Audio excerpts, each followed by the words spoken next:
Are you ready for the best damn sports radio show on the planet? Man Hour Nation, rise up. Every time, no.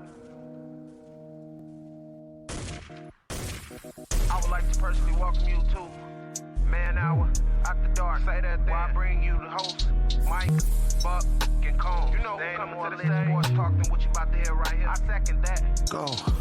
You know that it's us when we talking about sports. Giving you facts on the field to the core. Tune in, we need the support. 1 hour too short, then listen some more. On all your stations, not dropping no music. Stripes like Adidas, but Nike just do it. Down 4 in the 4th, we go for the win. Michael 2 seconds, we taking it in. Buck, Mike, and Combs, you know what's going on. Man, now we're after dark, no LA, we the big spark. No 4th and inches won't cut short. Got the best talking, it's all sports. Buzzing more than buzzer beaters. We coming live, all 3 speakers go.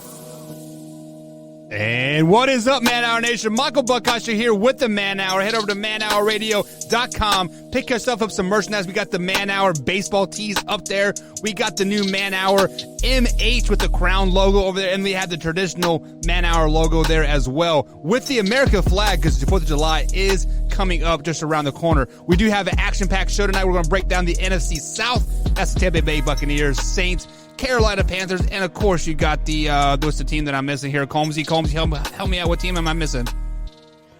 I don't even know. I wasn't even listening to the ones you said. I didn't even know I was on the screen yet. The stupid Buccaneers. We're missing the stupid Buccaneers. The highly overrated Buccaneers. But let's welcome Brandon BC Combs to the show. What's going on, Combsy?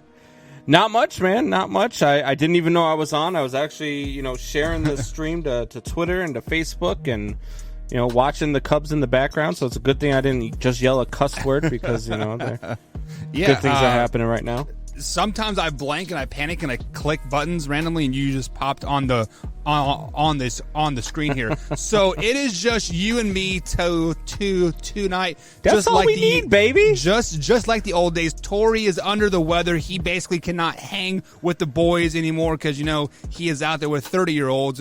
And he's under the weather with the Irish flu.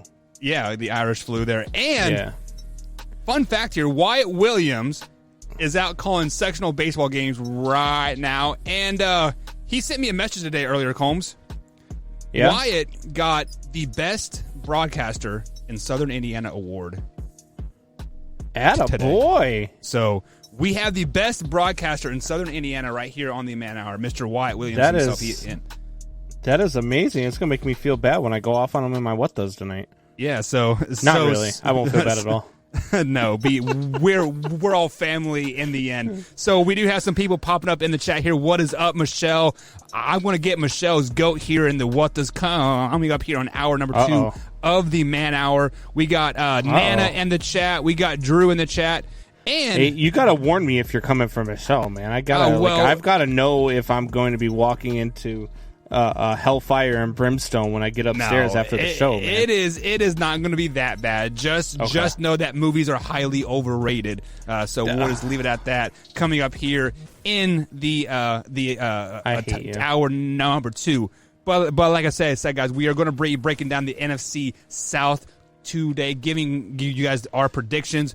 We possibly have a guest coming on for that segment, so stay tuned. Hopefully he will get home and get through traffic, but if not, me and Combs, you got it flying solo here. But Combs, did you know, actually, first things first, how is day number 5 of your NFL fantasy draft? It's not bad. So I have to give an omission, though. I talk all the time about Jameis Winston. Yep. How I love me some Jameis Winston. Jameis Winston is a top 10 quarterback. Jameis Winston is highly underrated in this league. Jameis Winston is going to tear it up with the New Orleans Saints. In the 15th round, I had Jameis Winston sitting there, but I'm already stacked at quarterback because I have Matthew Stafford and Tom Brady. I have Matthew Stafford and Tom Brady, but my other one is Justin Fields, and I'm going to use him as, in a couple, probably next season he'll be my starting quarterback. So I'm like, well, do I take another rookie in Kyle Trask, who I think is probably going to be pretty good as well, just in case the Bears do what the Bears do and they mess up Justin Fields? Or do I take Jameis Winston? a top 10 quarterback in this league, a guy who is going to tear it up with the New Orleans Saints, and I went with Kyle Trask. So you have 4 quarterbacks on your fantasy roster? Yes, but two of them are going to be on my taxi squad, though. Okay. So two of them aren't going to really be on my roster squad? until next season. So the taxi squad, basically, think of it in terms of the practice squad for football.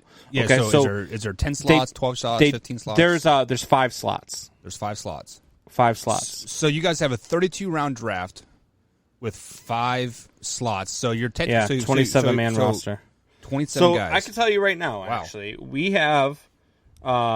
Let me go here to the to the old app. Are you like doubling on quarterbacks and tripling on receivers and or are you guys drafting defensive players too? No. We're not drafting defensive players. So we have 1 quarterback position on the starting roster, 2 running backs, 3 wide receivers, 2 tight ends, 3 flex spots, which are either a wide receiver, a running back, or a tight end, and then a super flex spot, which could be a wide receiver, a tight end, running back, or even a quarterback if you want to start 2 quarterbacks.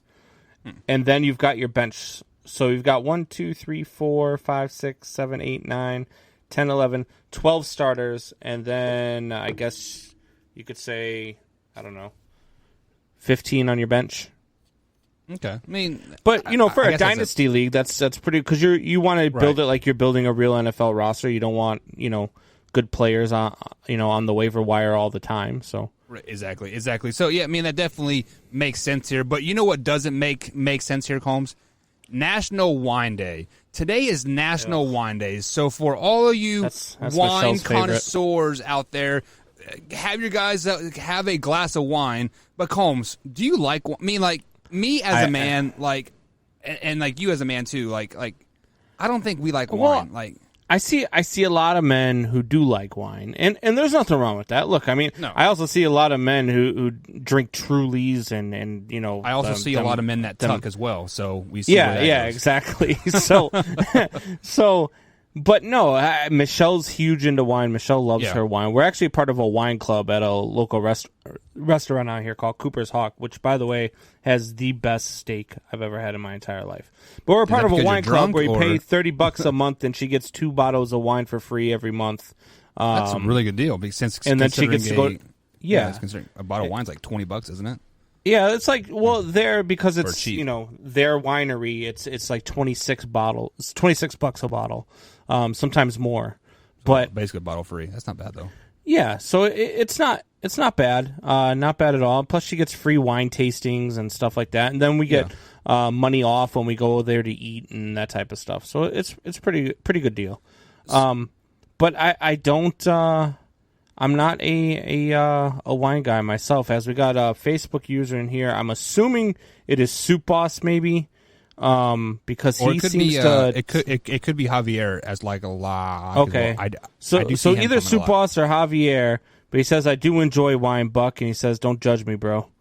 So Facebook user, in that description up at the top where you're watching this live stream right now, click on the down arrow, and at the very bottom it will give you a link saying a loud StreamYard to basically use your.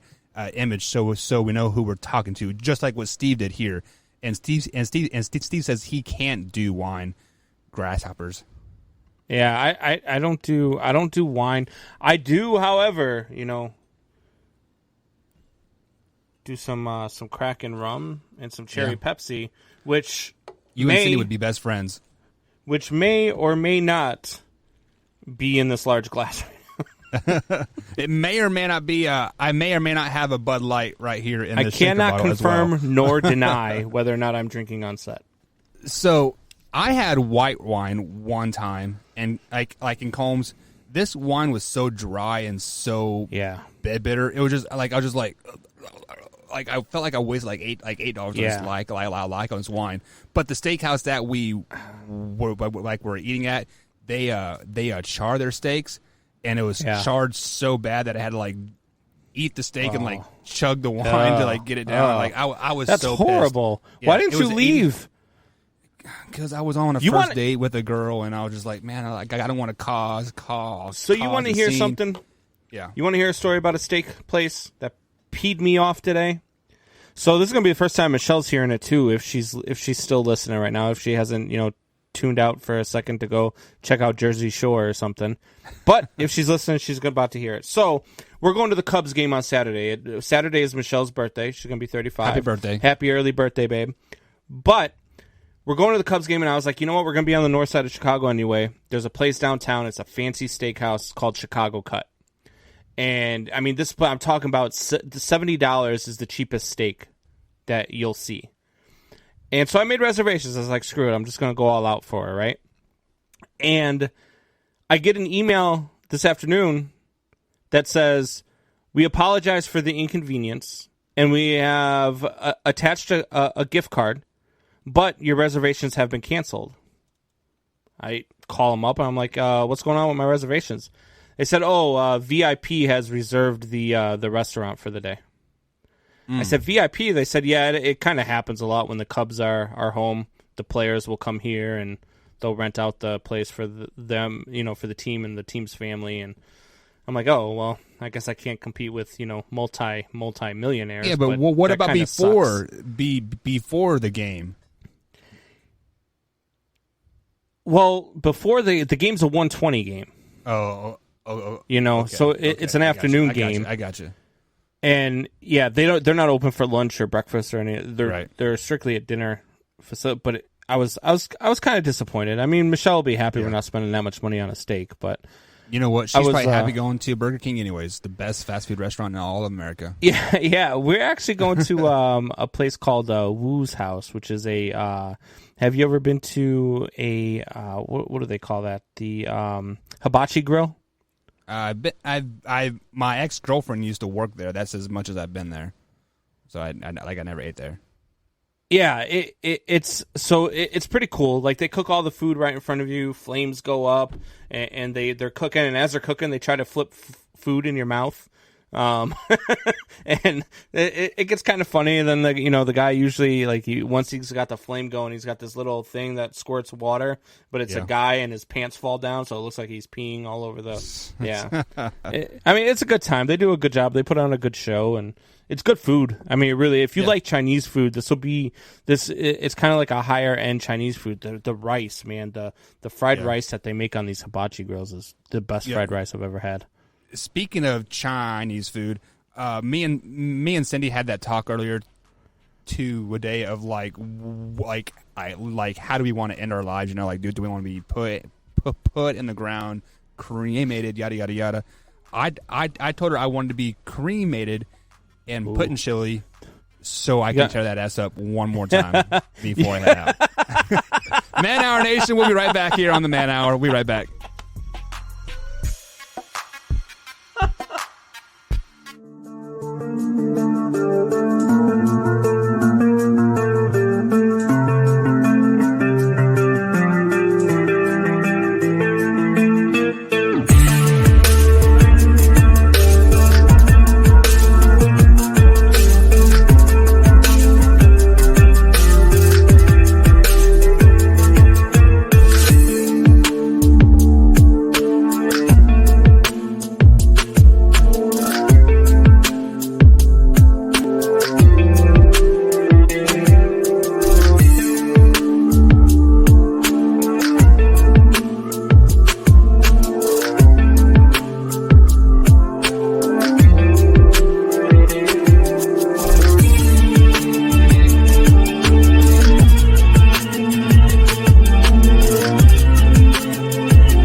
presentation brought to you by Brooks Roofing and Siding. Contact them at 812-868-7663 or online at brooksroofingin.com. Brooks Roofing and Siding. Protection you need when nature strikes.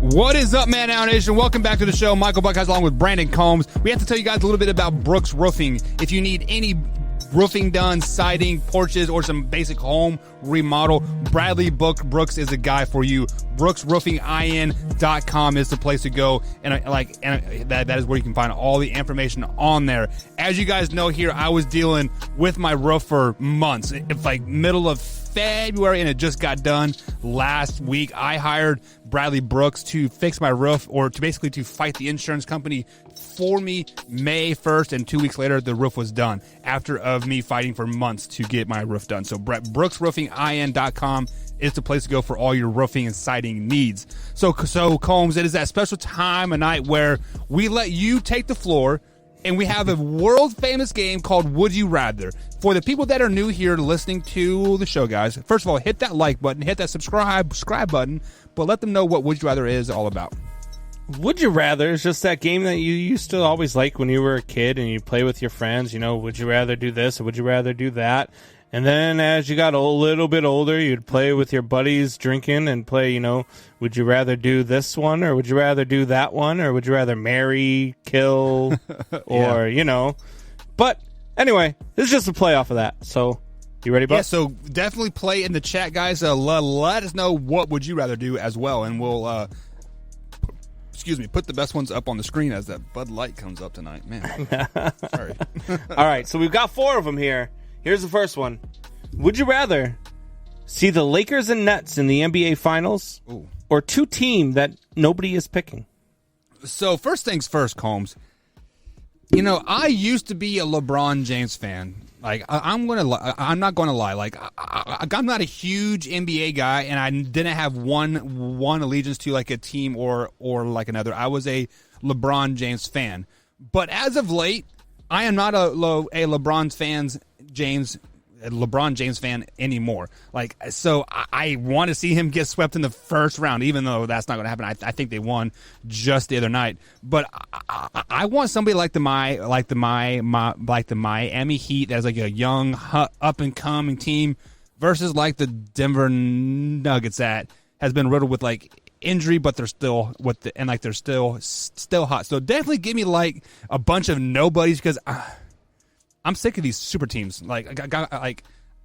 We need some more parity in the NBA, and the Nets and Lakers like playing in the championship game. Definitely not what I want. I want them to lose early, just so all those critics, aka Stephen A. Smith, can like eat marbles. I hate that guy. Yeah, look, you know me. I'm not an NBA guy. I'll probably, take a peek at the NBA Finals once they get there. I think depending on who's playing, right? Mostly I'll catch it in the previews. But I just can't. Look, I don't want to see LeBron James in them. I'm happy they're down 1-0. I hope they go down 2-0 right now. But they just, I don't know. It's just one of those where I always root for the underdog, and in basketball, I just want chaos. So look, I hope it's the 8 seed versus the 8 seed in the NBA Finals. That's what I'm looking for. Yeah, that would be cool, but I don't think that's going to happen. I don't think it's going to happen either. But that's what I've been looking for, though. It's worth a shot. All right. Here's a fun one, though. This one's going to be a good one. This one's going to be a tough one to answer, I think, too. So we've talked about baseball's unwritten rules, correct? It's been a big topic over the last 2 weeks, especially with me. So I ask you this. Would you rather end baseball's ridiculous unwritten rules or end golf's idiotic idea of letting viewers call in violations on the golf course? So like I could call a violation. If you're watching a PGA Tour, like say this past weekend, a great PGA Tour championship. I love golf. Yeah. I was watching, as Phil Mickelson was walking to the 18th, like with all those fans that were there, it was just a great atmosphere. I love the fact that fans are back in sports again, by the way. 100%. But if you're watching on TV you see that one of the golfers breaks a rule and they don't call themselves on it, you can call up the PGA and say, "Hey, he just broke this rule." They'll look into it, and if you're right, it'll cost them a stroke and could possibly cost them the championship. Wow, that is 100% stupid. Because first things first, is a player has to call himself on a foul. That is stupid because because that's why they call it the gentleman's sport, though. Well, it is called the gentleman's sport. No, it is called a gentleman's game. Golf is not a sport. It is called a gentleman's game. Golf is not a sport. Golf is a sport. You shut your mouth. Come on. No, I would rather have the unwritten rules of baseball because, like at least that can police itself. So, like, let's say I put money on Phil to get in the top 5, and he is sitting at 6, and that Sneed guy is like I got 4. I'm going to be calling that PGA line every time. Oh, he did this. Oh. I mean, like, there are so many factors that, like, mean, like, I won't get that crap out of here. I would much rather have the unwritten rule because, like, at least they are like player generated. Not outside forces. And I mean, you have to know in order to do that for golf. I mean, you would have to know the rules. You would have to know all the nuances. You would have to know because I'm sure they could weed out all the bullcrap calls. I'm sure they get a ton of calls. I mean, hell, if I knew the number, I'd probably call too, just messing around with them. Be like, Phil just kicked the ball as he was walking down the fairway. I saw it live on TV. Don't tell me I didn't see it. I saw it. What do you mean? Play it back. But yeah, as much as I hate the unwritten rules, as much as I hate all the stupid stuff that baseball does with throwing at batters after a bat flip and all this other crap, I can't for the life of me understand why you would allow viewers to call in fouls. Can you imagine if you're in the NBA Finals and you just opened up phone lines and you're just like, if you see a foul, call us. Because like, wow. Or even NFL. Can you imagine during an NFL game, if you see a foul, call us. Somebody be calling up on every down about holding. Oh, well, first thing first comes that there's holding every play somewhere. Oh, absolutely. I mean, so basketball and football, I believe there is some type of rule being broken every possession, every play. Now, I mean, like, I don't know enough about golf, like what the rules are. Like I know you got to have like at least have like 1 foot on dry land if you're hitting the ball or something, and just I mean, like, I gotta know how a viewer is going to see something that like the general public there is not going to see and like make that golfer call himself out on. Like, it seems kind of far fetched, but yeah, I don't like the rule at all. I've never liked that rule in golf. I never heard of that until you said it that. Actually cost. I can't remember if you look it up. It cost somebody a major win at some point, and it was recent. It was like over the last 5 years. I can't remember which tournament it was, but it cost him the tournament because they called up and he did something on the 18th hole that even he didn't even realize he did. All the people watching didn't realize he did, except for the one person that called in.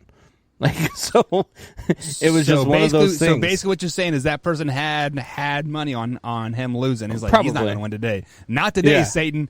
not today. So, all right. Before we move on to the next one, Facebook user says, I'm viewing this on Facebook Live. Are y'all seeing who I am now? No, we are not seeing who you are. Like, you have to click the link, StreamYard link, and say approve or allow or something to that effect.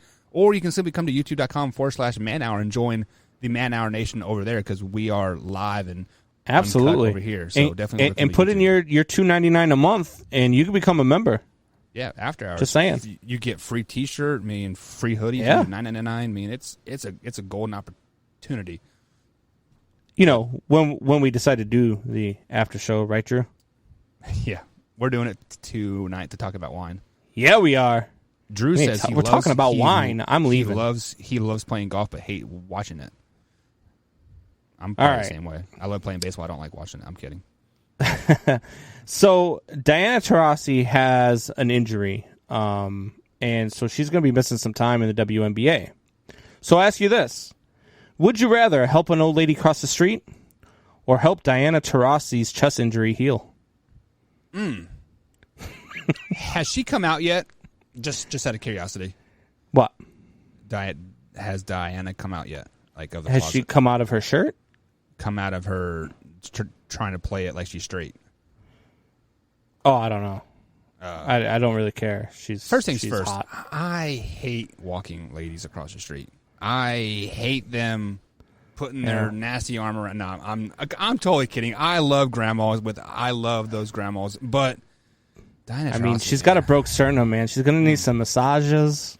Yeah, she's gonna need some healing oils. Combs. I'm a married man that has his balls up on the refrigerator right now. Hey, I look, need all the brownie points I can get. I'm helping the grandma. I'm helping the grandma across the street. Grandma. Michelle's watching this right now. Michelle's watching. I love you, babe.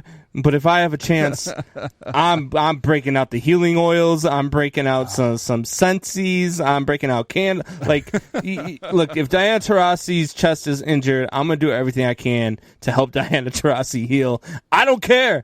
It's called a man hour. How do you break a sternum, man? Isn't the Especially sternum like in basketball? The hardest? Well, because the sternum I is don't the know hardest what part of happened. your body, isn't it? I was just happened to flip through ESPN and I saw Diana Taurasi chest injury. I was like, oh, that's going to make for a great Would You Rather. Think about that, Combs. Like, I've been hitting the chest pretty damn hard, and dude, yeah, I never broke a rib or like a sternum. And what you do? Fall out of a freaking airplane, and land on her chest? Damn. Yeah. Yep. That's gotta all right. hurt. You ready for this last one? I'm always ready. All right. Shout out to my defensive line. So I got a few people in mind who you are, but big shout out to you, man. You've made my life very, very easy while playing linebacker. All right. No, you're good. You're good. Always good to shout out, fellow teammates and especially listeners of the show, people that are supporting us for sure. But anyway, would you rather close out your career by interviewing Aaron Rodgers for your final interview, or puke in your mouth and swallow? So you like puke in your mouth and like swallow, like you like yeah. It? You gotta swallow it back up and I've it. done that a few times when I've been at the bar and seeing like these hot ladies shaking their things. I'm like, right. Man, I'm on a roll tonight. I got a story for the after show. Then remind me to tell you about my stripper story after show. I got you. Man, the way Kenny ended that Aaron Rodgers interview, dude, that was amazing. That is classic, man. But that was amazing. Yeah, I gotta go. So for those of you that don't know, Kenny Mayne's last day on ESPN was last night. He was furloughed, fired, laid off, whatever you want to refer to it as. But his last interview was Aaron Rodgers, and when Aaron Rodgers and him did an interview a couple years ago, Aaron Rodgers told him to buy into some Bitcoin. Bitcoin crashed. It is down 50%. Like I had about $30,000 in Bitcoin. I'm below $10,000 right now, so it is absolutely crashed. And Kenny Mayne said, "F you, Aaron Rodgers," and just walked off the set. That is an ultimate. That's the ultimate. All my wife wanted was a comforter. F you, Aaron Rodgers. That is an ultimate mic drop. I mean, how else would you want to end your career? By dropping the mic, giving Aaron Rodgers the FU and ESPN the big FU. I mean, Kenny Mayne did it. Yeah, look, I'd rather puke my mouth than swallow. I mean, look, Aaron Rodgers is Aaron Rodgers, but he's still a Green Bay Packer, and I can't stand Aaron Rodgers or the Green Bay Packers or Torrey Anderson or Wyatt Williams. So I would rather puke in my mouth than swallow than talk to Aaron Rodgers. That's just me. And I just did that in my mouth because you had Aaron Rodgers an opportunity to come on to the man hour, and you pissed it away. That's fine. We don't need him. I just puked in my mouth a little bit. He would have requested a trade again. Yeah, a request to Infinity Sports.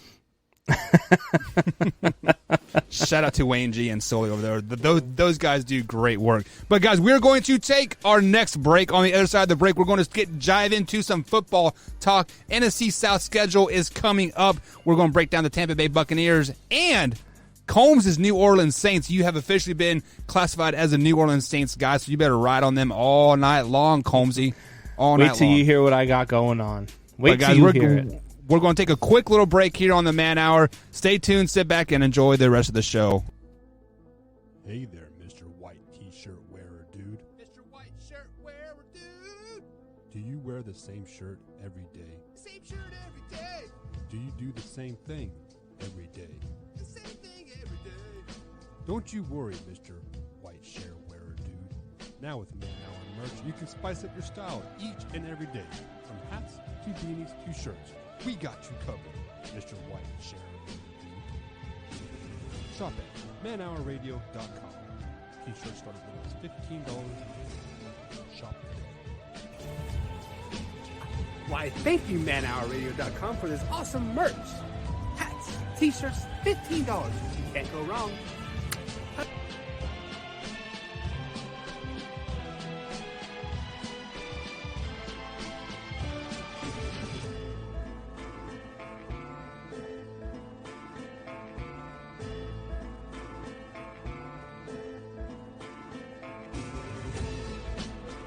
Pretty obvious in that one. Dak's coming back off. You got Tom Brady and, did I mention 22 starters coming back?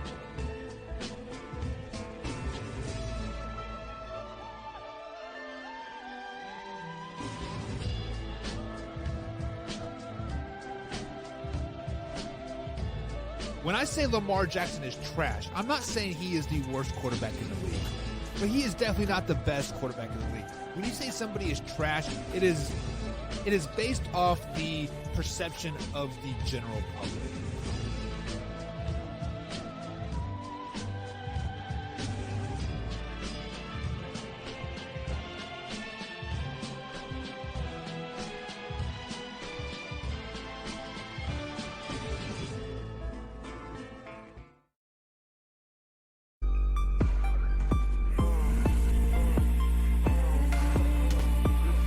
And welcome back to the Man Hour, guys. Brandon Combs along with Michael Buckheim tonight. You can find us on Twitter at manhour_Buck and, of course, manhour_Combs as well. We are being more active there on the old Twitter machine. So jump on Twitter, give us a follow, and retweet our content, comment with us, and just have a good time over there on the Twitter. Twitter is not as censored as other platforms, a.k.a. Facebook, because I am now in Facebook jail now too, Combs, because I said guns, Joe Biden, and LeBron James all in one sentence, and bada bing, bada boom, 3 months ban just for that. So I don't understand it, but you got to do what you got to do sometimes. But if you guys have missed any part of the show whatsoever, head over to youtube.com/Man Hour. Hit that subscribe button as we upload clips each and every day. But Combs, we do have some big news happening here on Man Hour. Guys, we will be taking Sunday and next Monday off for the observance of Memorial Day. So we are going to be spending time with our families, and we don't want to, put a half-ass show out there for you guys. So we are going to take Sunday and Monday off, but however, we will be uploading clips throughout those days and on our scheduled times as always. Combs, let's go ahead and break into it here. Let's get into some NFC South talk here. The first team we are going to talk about here is the defending Super Bowl champs, the Tampa Bay Buccaneers. They've returned all 22 starters from last year's team. They've also added some depth throughout the draft, and the coaching staff is a 1 year experience. The team together is another year experience as well. And they also signed Tom Brady to a 2-year extension, extending him to 2023. So all signs are pointing towards Tampa Bay Buccaneers being a great team. So let me ask you this question first here, Combs, before we get too carried away deep into their schedule. What do you have their overall record being in here in 2021? Look, looking at the schedule, looking at who this team is, what they are, this team's going to be nothing short of a juggernaut. They are 15-2 this year. Really, 15-2. Yeah. And you know what, Combs? You don't know how bad I wanted them to put them at 2-15 or 3-14, but they got an easy ass schedule. How does this defending Super Bowl champs have this easy of the schedule? I mean, they play the Patriots, they play the Giants, they play the Falcons, the Cowboys. I mean, the Cowboys are good on paper, but they do get Buffalo. Over. They do get Buffalo. They do get Indy. They do get Washington, which is going to be a great game. Yeah, hopefully. But and they get the Rams, so they've got a couple of tough games, but a lot of their tough games are at home. Yeah. So it's just one of those. It's just one of those schedules that just I don't think they lose at home, and I've got them going 7-2 on the road. So it's a very, very favorable schedule. So you had them going 15-2. What is that one game that you have circled that is kind of popping out at you like must-see TV? Like this is a game that can make them go 17-0 possibly. What is that one game? I don't think there's just one game. I think the Rams, Buffalo, obviously the two New Orleans games are going to be huge for that division alone. But I think the Rams and Buffalo are probably the two ones that jump off the page to me. Also, that Colts game is going to be huge as well. Opening week against the Dallas Cowboys is going to be a big one. Thursday Night Football. We know crazy things happen on Thursday nights, especially opening night. Yeah, especially opening night. So, if I have to circle one, I guess I'm most looking forward to seeing what they do against the Rams in Week 3. That Rams defense is so good. I'm very high on the Rams. And so I'd like to see how the Rams perform. It is in L.A., and so I actually do have the Rams winning that one as well. That's one of the 2 losses on the season that I have for the Tampa Bay Buccaneers. And if I'm not mistaken, that is L.A.'s first home game of the season as well. And if we want to revert back to what Luke G said last night here on the Man Hour on the Shot Talk, he said he has taken every home team their first home game because of the whole fan situation, like the first time seeing a football game live in a year, and I get that, but I don't feel like there are some places where it's just not that big of a deal. Jacksonville, it's not that big of a deal. Places where it may matter, places where it might sneak in a win for a team might be like the Raiders, who I think might have a down year, but it could factor in I'm trying to think of places that are just hard. Green Bay, obviously Lambeau Field. Ford Field is hard to play in. Yeah. Chicago, Soldier Field. Yeah. That'll be a huge one. They're going to be loud here in Chicago. How about Seattle? We're overlooking Seattle, home of the Seattle's a big one. San Francisco, Arizona. Arizona. So Kansas City. Yeah. Kansas City's another play. Arrowhead's really tough to play at when the crowd's loud. That place gets really loud. So just as Tom Brady and the Patriots when we broke that sound barrier.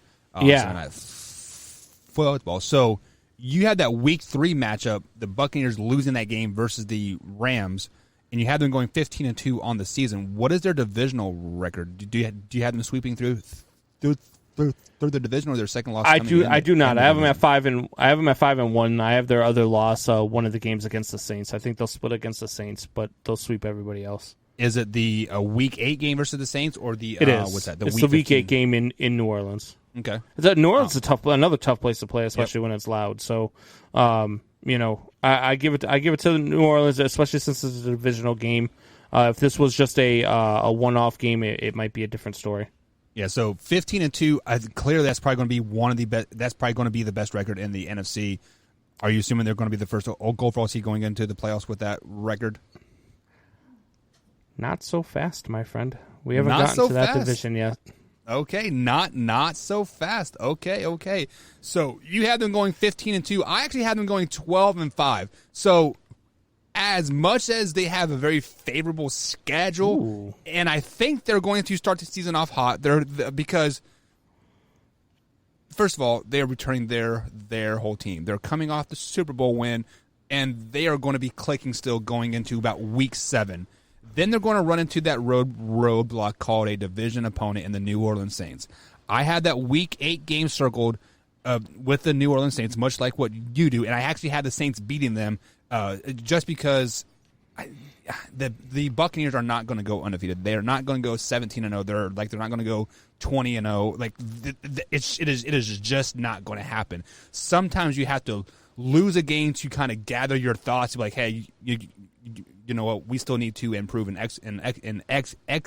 XYZ spot, and that Week 8 game is a humbling point, right?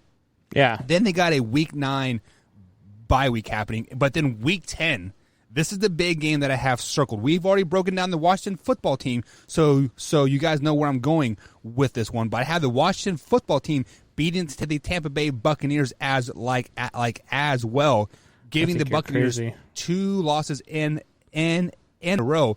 But it does not stop there, buddy. It does not stop there. Week 12, Week 13, I had them both losing to the Colts and Falcons, and then the Buccaneers. So I had them losing 5 out of their next 6 games after Week 8.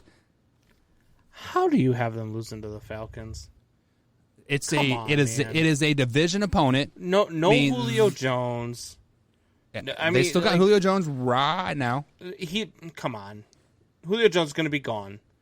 You know Julio Jones is going to be gone. It's a pretty good possibility. This Atlanta team's going to be, and we'll get to them in a little while, but they're not losing to Atlanta. I'm sorry. And they're not losing to Carolina this year.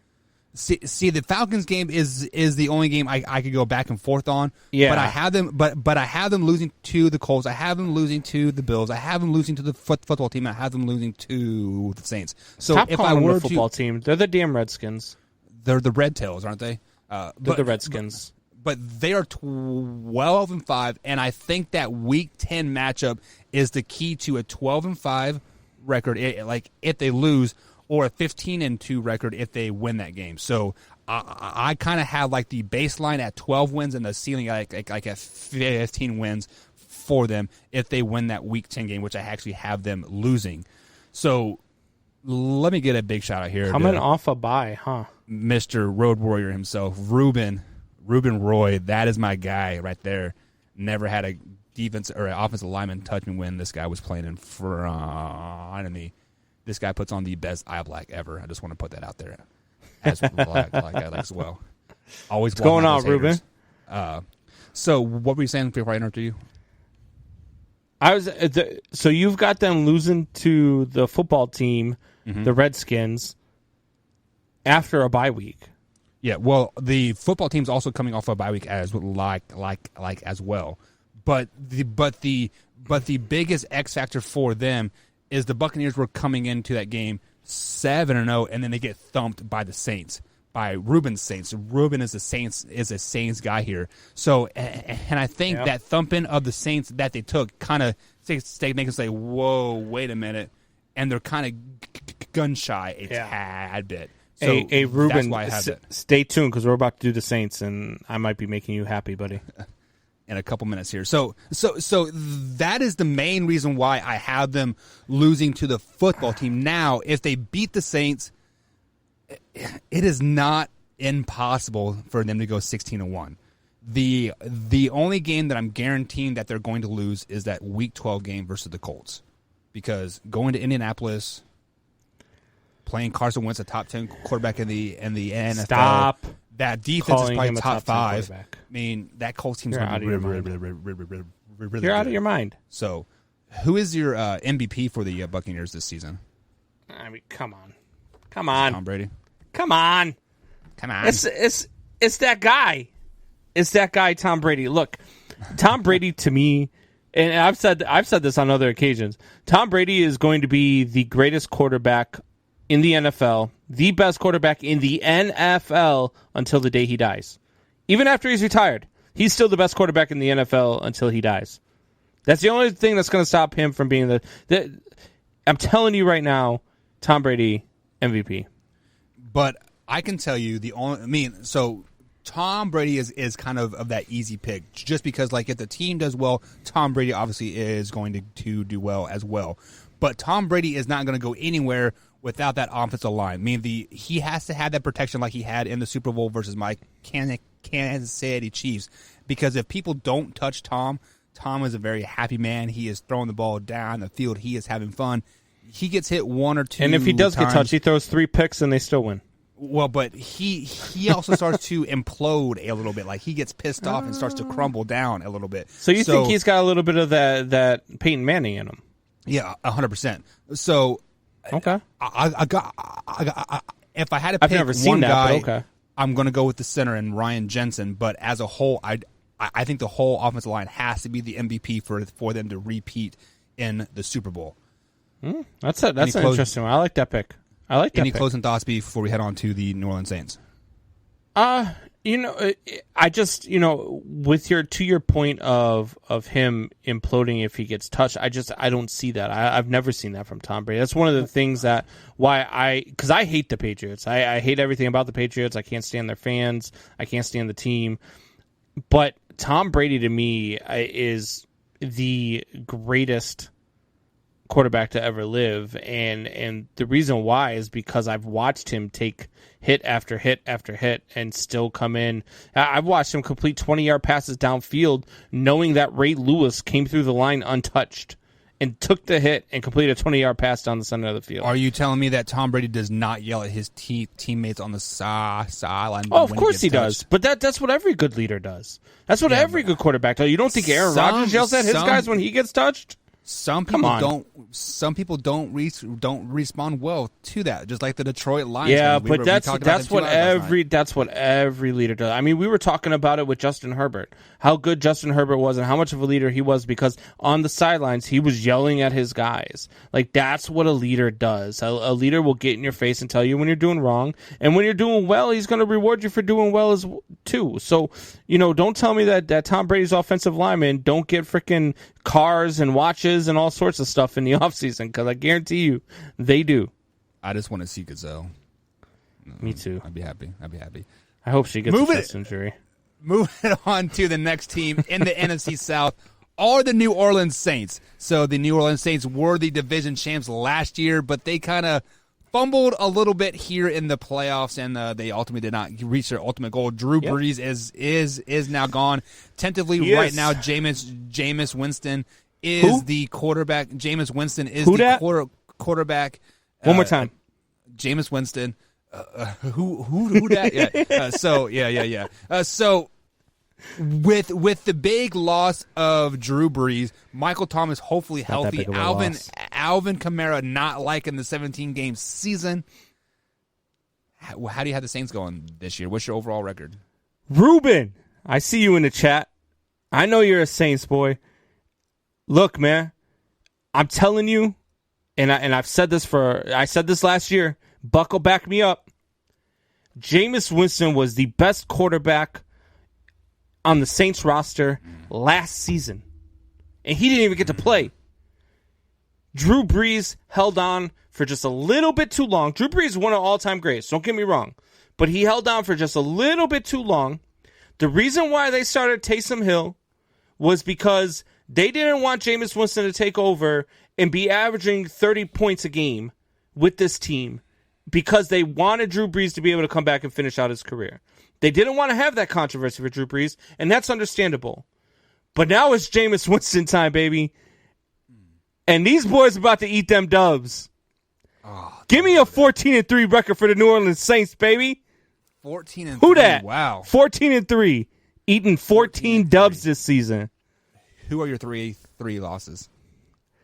My 3 losses for the New Orleans Saints, one of them is going to be against the Tampa Bay Buccaneers. The other one is going to be in Week 12 against the Buffalo Bills. And their first loss will actually come in Week 5 versus a team that you just picked to beat the Tampa Bay Buccaneers, the Washington Redskins. And that will be after they go 4-0 to start the season. They will have a slip up right before the bye week in Washington. Then they'll come back off the bye week, ready to go, have a big win against Seattle, a big win against Tampa Bay. They'll chew up Atlanta, chew up Tennessee, chew up Philly. Then they'll lose to Buffalo. Then they'll beat Dallas and the Jets. They'll lose to Tampa, beat Miami, beat Carolina, beat Atlanta. Wow. So We do have two losses. The same here. I do have the Bills going into New Orleans and escaping with a that'll be a great game. Win. Keyword there is escaping. Yeah. The only reason why I want to pick the Saints in this game because it is a Thursday night game, which I think this is the Thanksgiving game, like the Thanksgiving night game, if I'm not mistaken. And I don't think they sweep the Buccaneers this year either. But what is that one game that pops up the screen for you, Combs? That one game, I'd like to say it's that Washington game because I think if they beat Washington in Week 5, they start the season 11-0 before Buffalo comes to town. And then they might even beat Buffalo. And then we're talking about they could possibly win this division. And it's going to be a tough division to win because Tampa Bay is going to be really, really good. But I think the Saints are going to be really, really good. And you're going to split with the Buccaneers. So I feel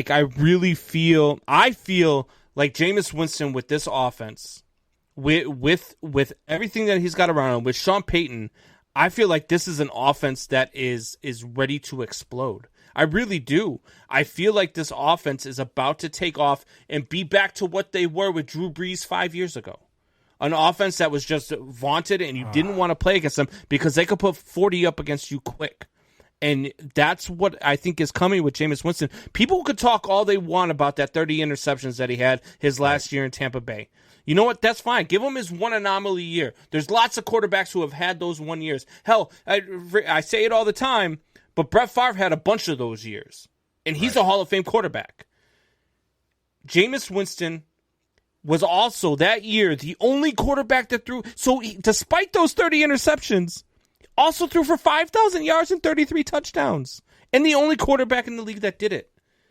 And I'm telling you, the play calling, as we saw it in the first half of the season last year with Tampa Bay, before Tom Brady took it over, was not what it should have been.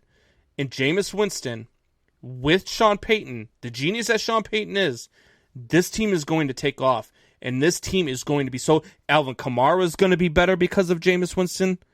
The wide receiving core is going to be better because of Jameis Winston. Because not only that, but Jameis Winston can still do some things with his legs too. Don't forget. Right. He's not as fat. Like he's not. I'm not saying he's Lamar Jackson, but he can move in that pocket, and he is good when he throws on the run. He is good when he's throwing on the run. So I'm telling you, the Saints are going to have a big, big year.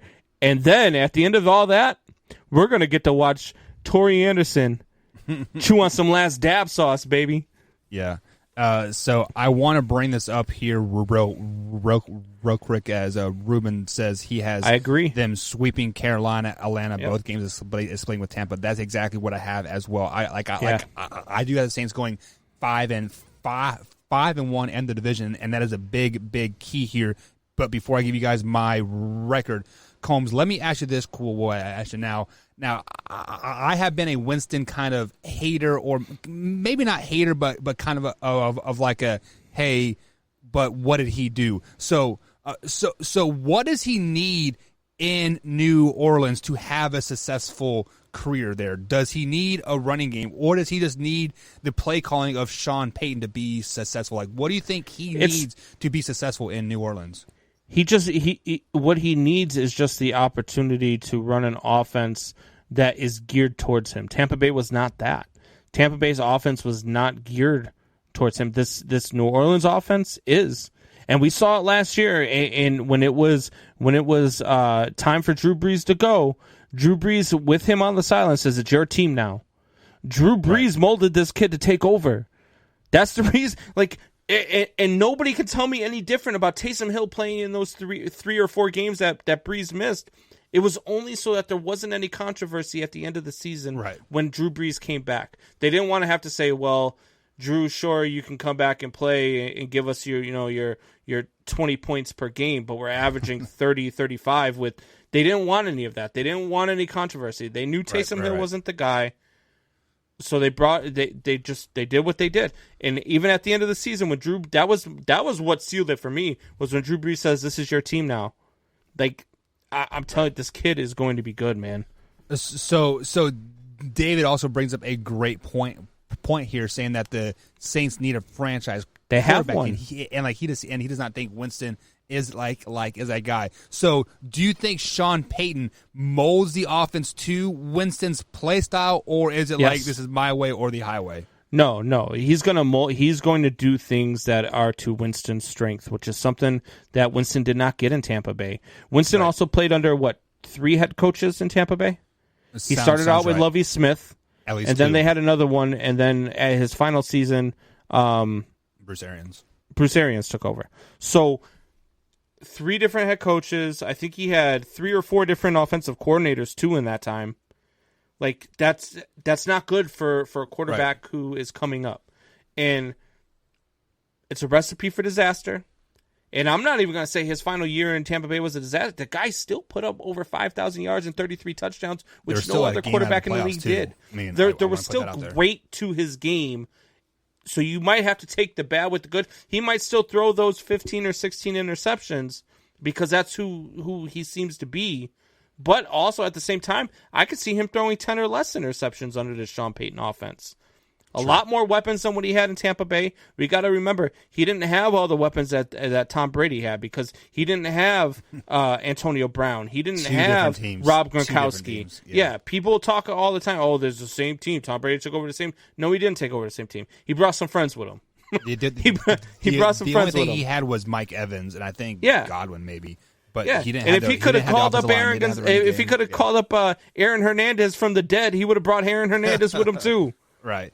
So now you had them going 14-3. You said right. 14-3. And 5-1 end of the division, correct? Sweeping the Panthers, sweeping the other team, whoever they are. So I actually had them going 12-5, same as the Tampa Bay Buccaneers here. Interesting. I actually have them. The game that I have circled is that Week 10 game when they go to Nashville to take on the Titans.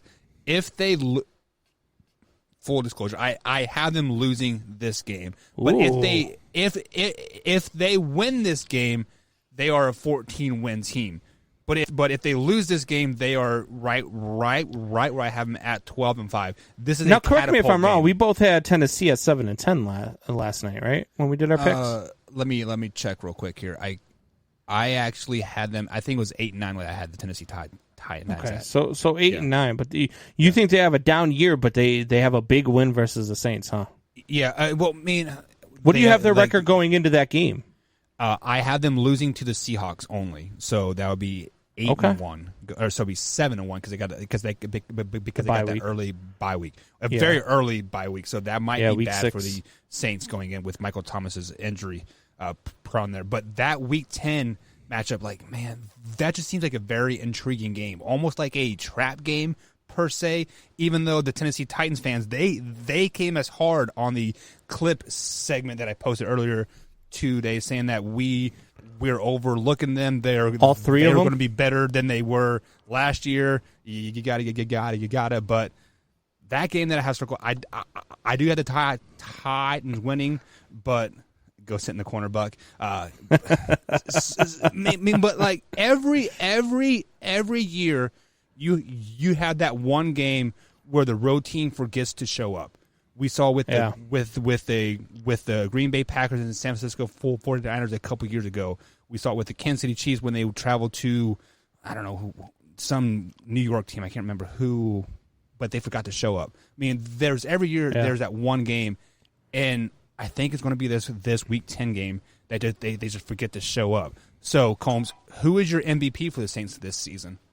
Jameis Winston, man. Jameis Winston's going to get it done. Jameis Winston is going to do some things that's going to have people talking about him maybe being the MVP. MVP of the whole NFL? Of the whole league. Okay. So, I think the MVP for the Saints this year is going to be Alvin Kamara. I think this team makes or breaks off of Alvin Kamara's back. He is going to carry a lot of the workload. They are going to be a lot of CMC type of characteristics in Alvin Kamara. Wouldn't surprise me at all. I would not be surprised if he touches the ball at least 25, 26 times a game. And Michael Thomas almost gets frustrated because he's not getting targeted 15, 16 times a game like he was in previous seasons. But I think Alvin Kamara is the big comment. Good. Let's get to this comment here by David Dix. It says, Winston has had awesome receivers at Tampa Bay. The first 5 games with him at the helm will determine his future in New Orleans. I don't disagree with you. He had good wide receivers. Look, but we saw last year, even with Tom Brady, that not only is Evans not really that great of a wide receiver. Like, I mean, he's good. Don't get me wrong. He's definitely a good wide receiver in the NFL. He needs that Batman to his Robin type thing. He does. And the what's the number 2 over there? Godwin. Godwin. He's hurt all the time. He's hurt. That's he gets hurt all the time, and he was hurt that final season that he was in. So he didn't. I wouldn't say he had great wide receivers because he lost Godwin for, I think Godwin was out for 5 or 6 games that year, and Evans is not just an all by himself wide receiver. He's not Julio Jones. He's not he's not one of those top guys. So. I get what you're saying, but I think people write him off, and I think people have a bad taste in his mouth because people automatically, he threw 30 interceptions.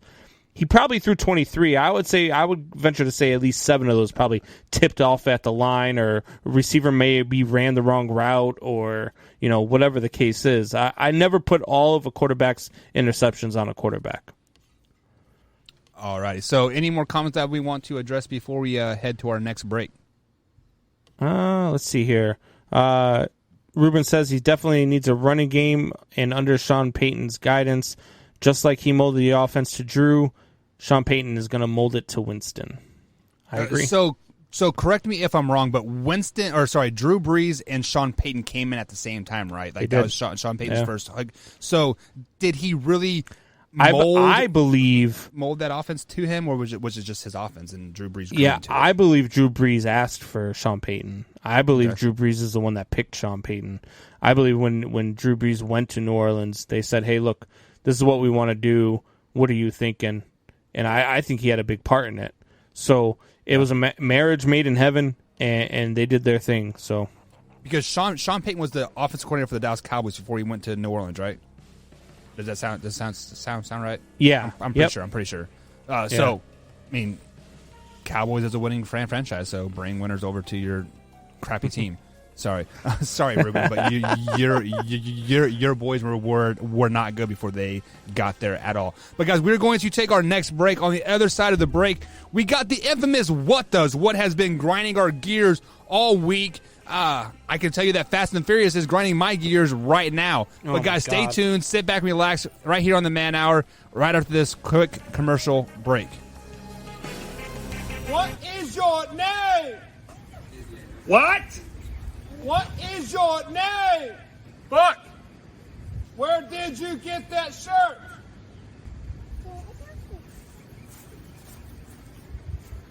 It's funny that you should ask that.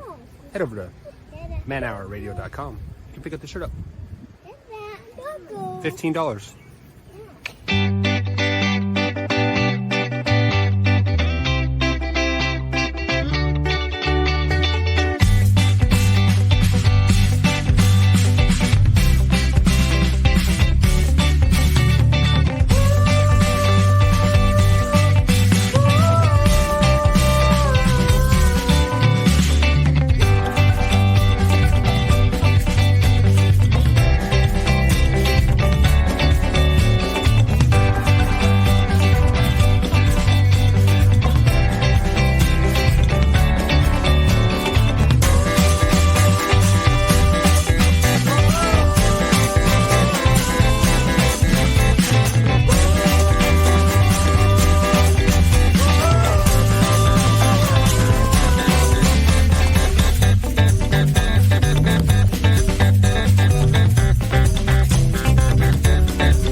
What is your name? Roofing and Siding. Contact them at 868-7663 or online at brooksroofingin.com.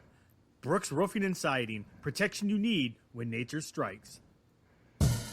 Where did you get that shirt? And what is up, guys? Welcome back to the Man Hour. Hope you guys are enjoying my commercials here. I haven't made a new one here in the last few days because work has got me down. But what was your muse or what was for that commercial? You're just like why are you speaking so slowly to yourself? Well, because it is supposed to be corny, right? I mean I'm a very corny, dry sense of humor individual. But so there's a TikTok out there. It's like, hey, what is your name? Ezekiel. You know what I did to your mom last night? It's like you better not bring my mom in. So it was basically like it was a parody off of that. So I was trying to have fun with it. Tori Anderson has a great commercial coming up next or tomorrow. I'm going to get that into the mix tomorrow. But so you better enjoy this one, Combs, because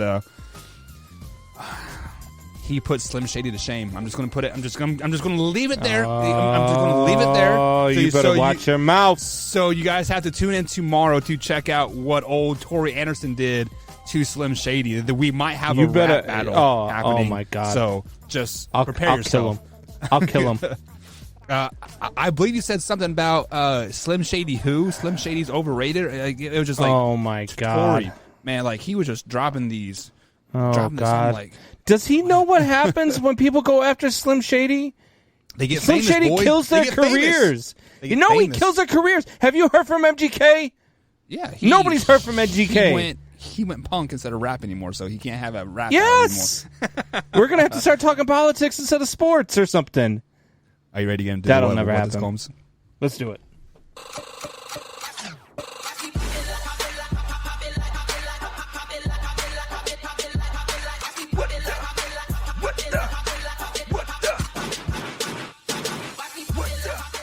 And my first what the other night is going to go out to all those fans that are hating on LeBron James. Yes, I have recently been hating on LeBron James, but it is not because of his play on the basketball court or injury prone or whatever. It's Twitter. But we're going to digress from that a little bit. What people have been doing to LeBron James is they've been putting up these memes where he was down on the ground for 80 seconds because he got poked in the eye. There was a meme where the guy that got hit in the face with the 94-mile-an-hour baseball, he was on the ground for 34 seconds.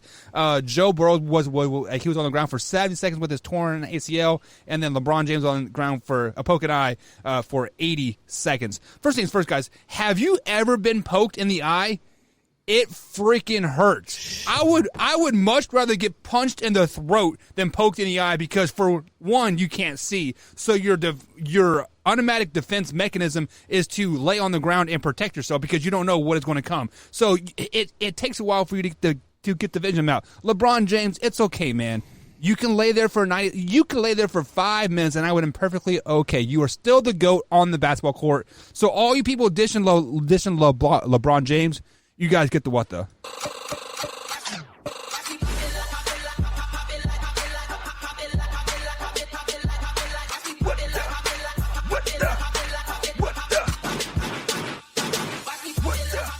Well, my first what the was going to go to Buck for pandering to all the Lions fans yesterday with his 10-7 record. They're going to sweep the Bears. Stupid talk anyway. But he just changed it. My next what the is going to go out to Buck for defending LeBron James. Go. LaFlop, as we like to call him. Mr. If you breathe on me, I'm going to fall over and I'm going to kibby like I'm a dead fish out of water. Like, give me a break. I watch a sport called hockey. And in the NHL, you know what happened a couple years back for the Boston Bruins? Their defenseman blocked a shot, broke his shin. Yeah, you heard me right. Broke his shin. Finished out 2.5 minutes of a shift with that broken shin and blocked 3 more shots because they couldn't get the puck out of the zone with a broken shin. We watched a guy take a 94-mile-an-hour fastball to the face. And both of those guys stayed down longer than LeBron with his eye poke. Fine, you got poked in the eye, it hurt, fine. Stand up, hold your eye, and walk to the damn sidelines. You have to stand there and cry for 80 seconds? Give me a break. Buck, you get the what the. Still the GOAT. Yeah, of flopping.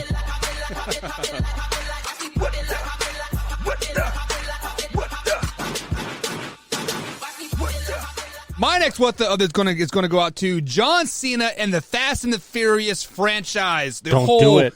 The whole 15 movies that they have out there. So John Cena is out there in China or somewhere promoting Fast and Furious 9. Don't you guys remember when that one guy died? I forget his name, and they're like, this will be the last ever. How Fast do you and Furious. know he's in China doing it? Because it was on Twitter. So you saw him? I didn't see him. I saw it on Twitter. Come on, Twitter is so like you life. saw him on Twitter doing it?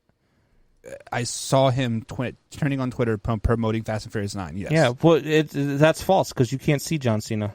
Haha, continue. Dad joke for the year. So, first things first, Fast and Furious franchise, you guys said that you were going to end at number 7. 2 movies later, you guys are still making crap-ass movies. You guys should have stopped after Fast and Furious 3 because Fast and Furious 3 was complete trash. What was that? What was that? Tokyo Drift? Who cares about a Tokyo Drift? Tokyo Drift does not count. Tokyo Drift is not a part of the series. Ask any Fast and Furious Tokyo fan. Drift, is it not? No, Fast and Furious Tokyo Drift. But no Fast and Furious fan counts Tokyo Drift as part of the series. No Fast and Furious fan does. My bad. You guys should have stopped after 2. You guys get the what the 9 movies after. Stop beating that dead horse, Fast and Furious. John Cena, The Rock, and whoever else is in there. You guys get the what the. I hope John Cena and The Rock knock on your door and whoop your candy ass.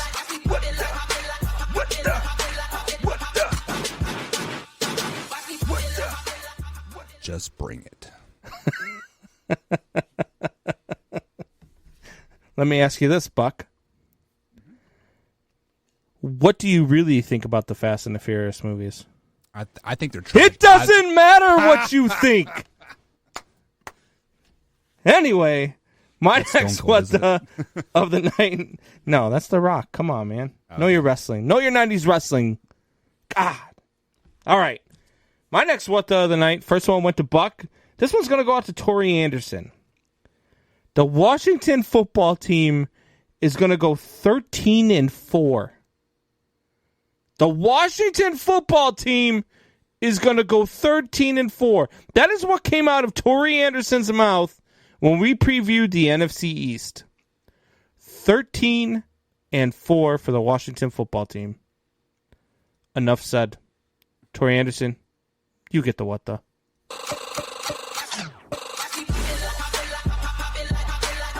Hopefully he got his head out of the toilet long enough to hear that. I doubt it. His hand's busy. And my next what the of the night is going to go out to all those taco lovers here. So I know it is Tuesday. It is Taco Tuesday. But you know what, taco lovers? I can have tacos on Wednesday. I can have tacos on Thursday. I can have tacos on Saturday afternoon. I can have tacos for Sunday morning breakfast if I wanted to. All of the above. All of you taco lovers that say, I can only have tacos on Tuesday. I can only have a Taco Tuesday. You know what? Starting tomorrow, I'm going to start trending hashtag Taco Wednesday just for all you haters. Come on, you guys get the what the.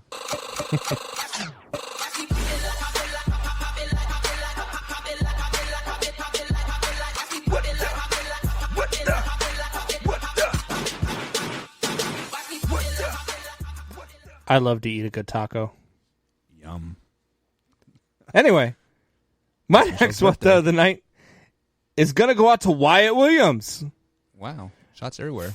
For asking me if I watched an NBA playoff game on a day where the Cubs were playing the Cardinals and the NHL playoffs are on. Did I watch an NBA playoff? Are you kidding me? I wouldn't have watched an NBA playoff game if the only other thing on TV was the dog show at Westminster. I still would have watched the dog show. Because you know what? I already know what's going to happen in the NBA game. Nobody's going to play defense, and they're just going to have a 3-point contest until the clock runs out.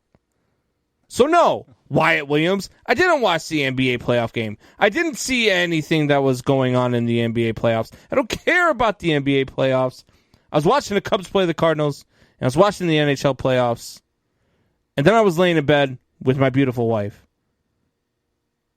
The end.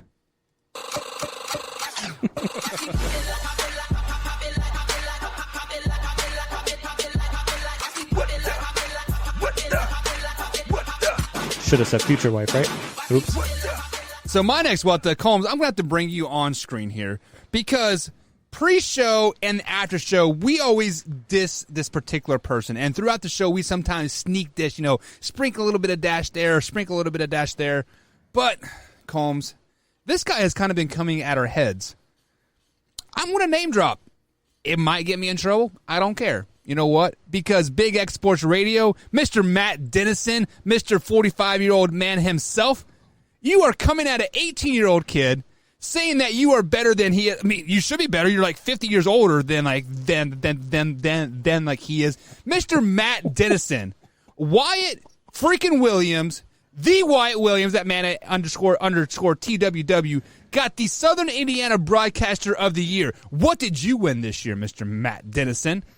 Wyatt Williams is out there doing a play-by-play for sectional baseball game. What are you doing? You're doing 2A baseball, and Wyatt Williams is doing freaking 6A baseball. Come on, Matt Dennison. Step your game up. You get the what the. Stop trying to sneak this us, man. We hear everything. I hear everything as my head turns around 100% like the owl does. We hear you, Matt. If you come after Wyatt Williams, we come after you. No more sneak dissing, Matty. We are right here. We are live, raw and uncut. Nobody can censor us. The best damn sports talk radio show on the planet. Facts, son. Facts. What the, Matt Dennison?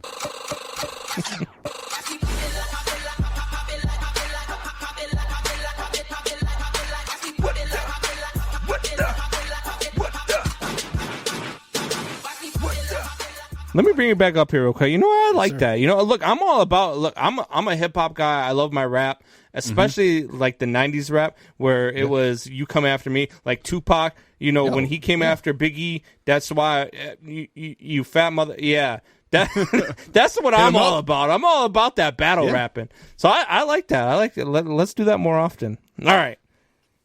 So I come at Tori. I've come at Buck. I've come at Wyatt. We went at Matt Dennison.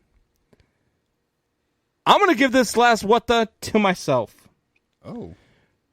For thinking there was ever anything Major League Baseball would do to their umpires for their horrendous strike zones. For thinking there was ever a glimmer of hope for us to have automated strike zones. I watched this clown on Sunday Night Baseball. I don't even know his name. I don't care to know his name. He's horrible. He was a clown. And he's calling balls that are 6 inches outside of the zone, 6 inches above the zone, 6 inches below the zone, all night long. At least he's consistent. All night long. And then anytime when our manager says something to him, he's quick to just run him. So you know what?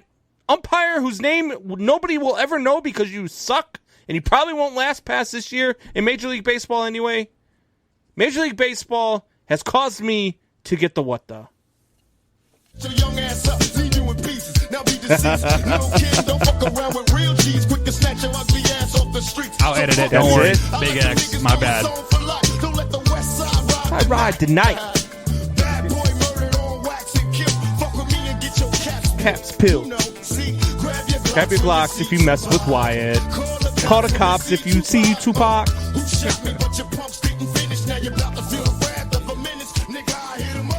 We'll be right back, guys, on the Man Hour. Stay tuned.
And welcome back to the Man Hour, guys. Michael Buckheist along with the Brandon Combs, Man Hour _Combs, and of course, Man Hour _Buck. You can find us on Twitter. You can also find us on Facebook at facebook.com/Man Hour Sports Talk. But most importantly, you can find us on iTunes, Spotify, and of course, iHeartRadio as well. If you missed any part of the show whatsoever. So let's go ahead and bring everybody back onto the screen here. Well, hello there, Combs. Holo mode here. What's going on? So we have broken down the Tampa Bay Buccaneers and the New Orleans Saints. So let's go ahead and get back in to the NFC South here. And let's go on over to the next team here. And the next team we have is the Carolina Panthers. So first things first, Holmesy. The Carolina Panthers, not very good. They traded away Teddy Bridgewater. They traded away some other guys. They picked up Sam Darnold in the offseason. Christian McCaffrey is back healthy, hopefully. Yeah. But what do you have the Carolina Panthers going at this year, overall record-wise? 7-10. 7-10. 7-10 for the Carolina Panthers. I'm a big believer in Sam Darnold, man. I really am. I think Sam Darnold was a product of a bad team in New York. I think Sam Darnold got a raw deal. I think that he just got held back by horrible coaching. I mean, horrible coaching. Probably the worst coaching I've ever seen in my entire life. Sam Darnold had to endure. Mm-hmm. And I think Sam Darnold's going to have a good season. However, they do play a pretty tough schedule. And they play in a pretty tough division with the New Orleans Saints, who I've already told you I think is going to have a great season. Tampa Bay Buccaneers, who I told you is going to be a juggernaut. So it's going to be a tough division. But 7-10, I think with this schedule, I think it is a good season for the Carolina Panthers and Sam Darnold. So that is a 2-game improvement from last year. They were 5-5. Well, they get Christian McCaffrey healthy too. Yeah, which I think him alone is 3 or 4 wins for you on the season. So from 5 wins to 7. When Christian McCaffrey probably brings you 3 or 4 wins here. Well, he played last year. He played half the season last year. He played like 5 games, maybe 6 tops. He definitely wasn't himself, though. He had that nagging shoulder injury all season long. So, but what game jumps out to you first here on the Carolina Panthers? If I'm looking at the Carolina Panthers stats here, let me see where did I go here. Carolina Panthers, I guess the game that jumps out to me the most, other than their divisional games, is going to be that Week 4 matchup versus Dallas. I think that could be the difference between a 7-10 year and a 10-7 or maybe even 11-6 year. I think that game right there could really turn it around. If they run into Dallas and win, because I have them at 2-1 heading into that game. I think that Sam Darnold puts a statement against the Jets Week 1. I think they lose New Orleans Week 2. I think they beat the hell out of Houston in Week 3. If they can go in and beat Dallas with Philadelphia, Minnesota, the Giants, and the Falcons on deck, this could be a very different team. And so I think that's the turning point in their season. I have them losing this game. That's why I have them at 7-10. But if they win this game, I could easily see them at 10 or 11 wins. So with that 10 and 11 wins, is that a playoff-bound team in the NFC in your eyes? Let me see what I have here. 1, 2, 3, 4. How many teams are in the playoffs this year? Is 7. It going to be 8? It's 7. 7? Yeah. No, but you know why? Because I've and we'll get to it when we get there. But I've got every spoiler alert. I got every team in the West making the playoffs. Wow. Okay, that's actually huge. Yeah. So that Week 4 game in your eyes is that kind of make or break game of the season here. So I actually have the Carolina Panthers actually repeating of last season. I had them going 5-12 just because I'm not a firm believer in Sam Darnold yet. I think he has a lot to prove, and he is going to play that way. He is going to play tight, the first 9, 10, 11 weeks of the season, trying to force the ball down the field, forcing the ball into, double coverage, triple coverage, and it is going to weigh on the team. And their schedule, looking at their schedule as a whole, it seems tough. Kind of it's definitely not easy, but it's not super tough either. But I'm circling that Week 12 game right before the bye when they travel to Miami to take on the Dolphins. I have them at this particular time. I have them at 4 wins going into this game. If they do have 3 or 4 wins going into this game, and they happen to lose this game versus the Miami Dolphins, it would not surprise me if Sam Darnold is on the bench after the bye week. And really, I think if Sam Darnold is on the bench after this bye week, his career is over in the I don't NFL. I don't think that. Look, I'm a big believer. I think you've gotten so used to seeing Sam Darnold in New York that you just can't imagine a world where Sam Darnold is good.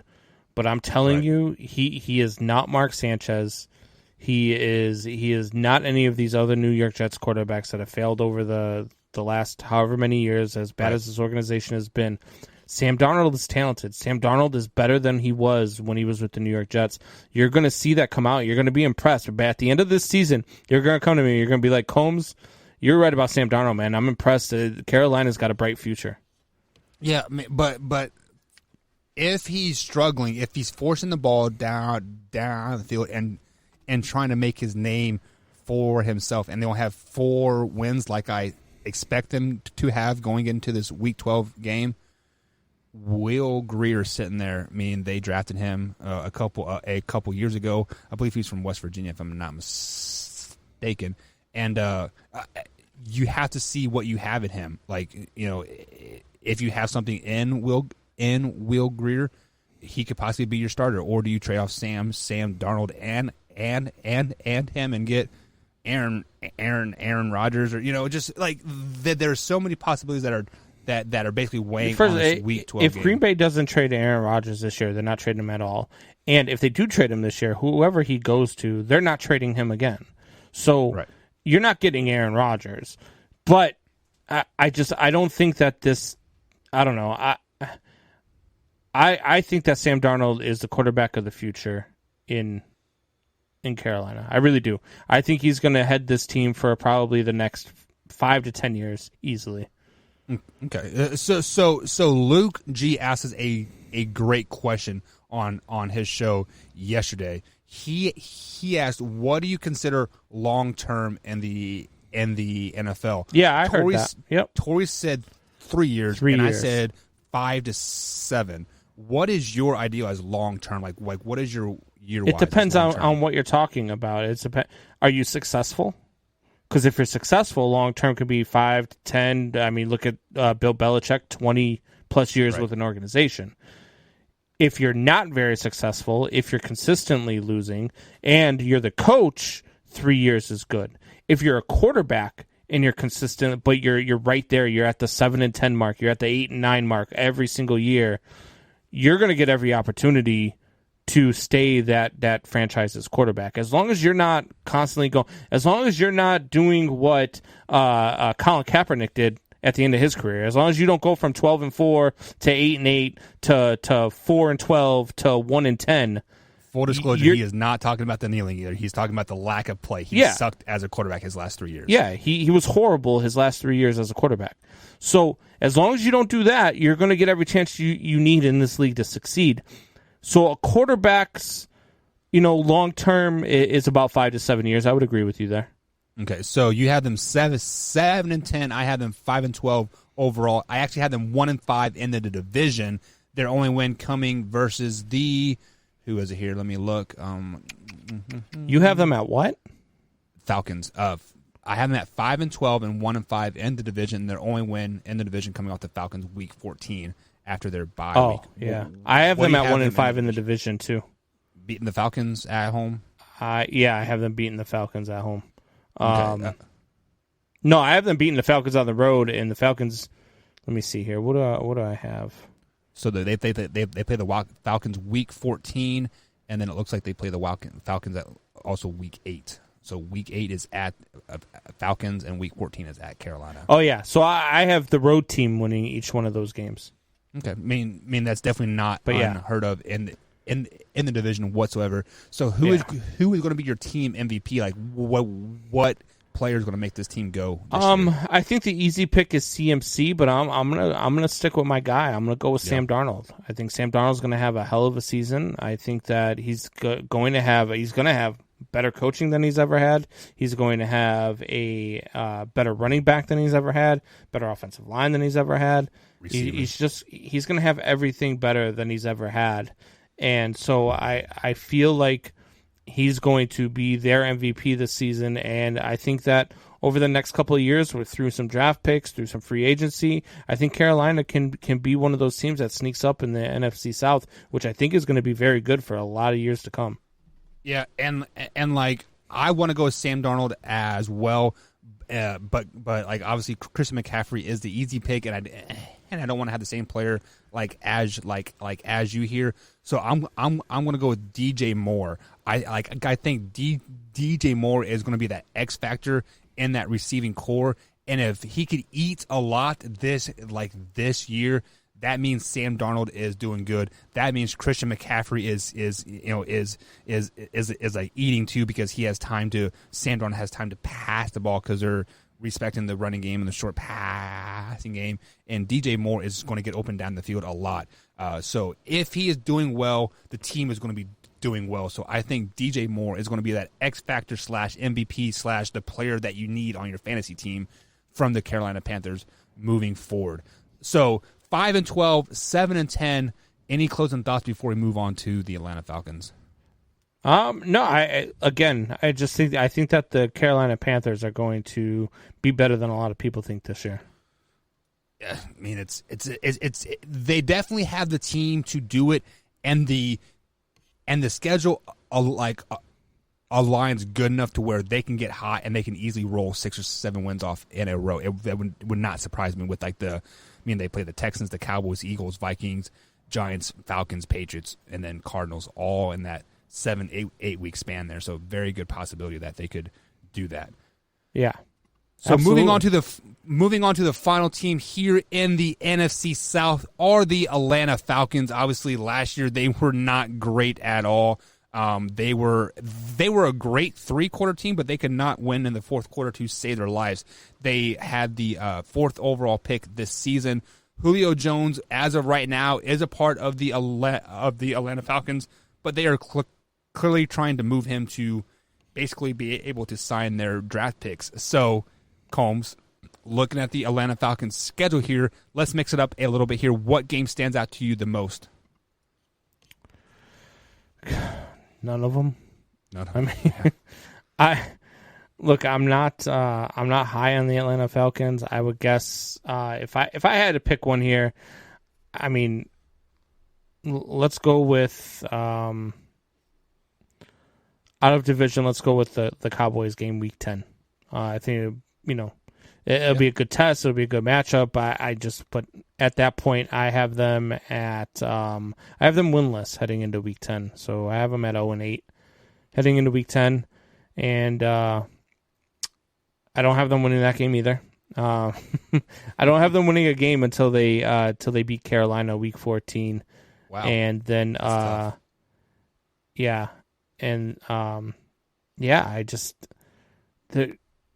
they're not good, man. They're losing Julio Jones. Right. They've got an aging Matt Ryan. They've got a defense that couldn't hold a 70-point lead in the 4th quarter.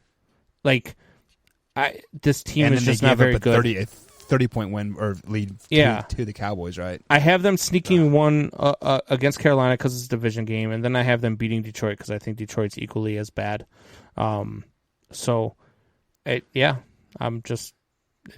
not going to be a good year for Falcons fans. Falcons fans are going to be feeling the misery for a while. They are not going to be rising up at all. So the another bad thing about the Atlanta Falcons schedule this year is they had that early bye week in week 6. I actually had them going 0-5 going into week 6. So you had them going 0-14, right? Or 0-13. 0-12 heading into week 14. Right, versus the Panthers. So, do you see Matt Ryan getting benched during the bye week for possibly the quarterback from, I believe he was from Florida State, was that Felipe guy, or you got AJ McCarron as well? Do you see possibly benching on the ice? Probably. They probably do bench Matty Ice at some point, but they don't have their quarterback of the future yet. They don't. They're gonna have to try to draft him, and it's going to be a horrible draft class for quarterbacks coming out of college. Right. So Torrey is a firm believer that some teams are going to cut said players, and then teams are going to pick it up, where their weakness there. Do you see a possible quarterback getting cut from a other NFL team and the Falcons picking him up and say, hey, this might be our guy? Let me ask you about a scenario that I swear to you I just now thought of. What if, and I don't think this will happen, but what if the Atlanta Falcons trade Julio Jones to the Green Bay Packers for Aaron Rodgers? I mean, they're going to have to give up some picks with Julio Jones. Right. But you give Jordan Love, you give him Julio Jones, and you give him the other wide receiver they already have. Why can't I think of his name? Devontae Adams. And you give Jordan Love those weapons, which is really going to irritate Aaron Rodgers. Right. And you send Aaron Rodgers over to Atlanta. Atlanta's instantly be with this schedule, because to be honest with you, if this was any other team in the league, I'd probably have them at 14-3. Yeah. Because this is an easy schedule. You put Aaron Rodgers under center, and you still got weapons there. You still got Todd Gurley. You still got Calvin Ridley. I mean, you've still got weapons. Is this a different team? And not only that, but is that not an interesting trade?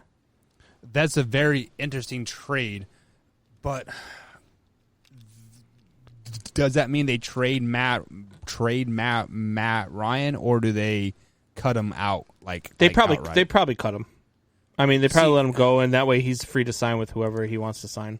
See, the problem that I see with this is the reason why they're getting rid of Julio is not because his production's down, just because he's not all over the hill. It is because it is taking such a big cap hit, and they can't sign Kyle Pitts, and they can't sign their other guys that they drafted. So they have to release that salary cap somewhere.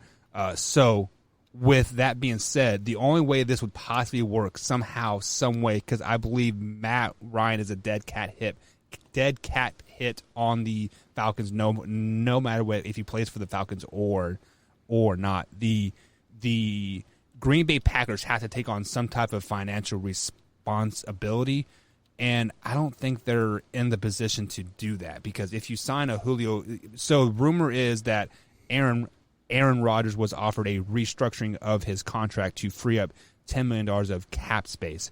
So is that making room for Julio Jones? Possibly, but would you, if you are the Green Bay Packers, and Julio Jones is 35, 36 years old, would you trade Aaron Rodgers, fresh off his MVP, to a team like the Atlanta Falcons, which is in the NFC still, and you get but Julio they're Jones not for really a a threat, though. They're not really a threat. And you give Jordan Love, who you drafted to succeed Aaron Rodgers. That's why you drafted him. Do you think they're sold on Jordan Love? Dude, I mean, I think you could be sold on anybody if you've got Julio Jones and Devontae Adams to throw to. Okay. I mean, I'm just saying. I just think that if you send Rodgers to Atlanta, they're going to be good. They're going to be better than what they are. I think they probably win 9 or 10 games, and it changes the complexion of the NFC South. But I just, and Drew chimes in and says, Combs, Rodgers is good, but he ain't that. Yeah, he is. Rodgers is that good. Man. Yeah. Look, I hate him. I hate the Green Bay Packers. You heard it. I'd rather throw up in my mouth and swallow than interview the man.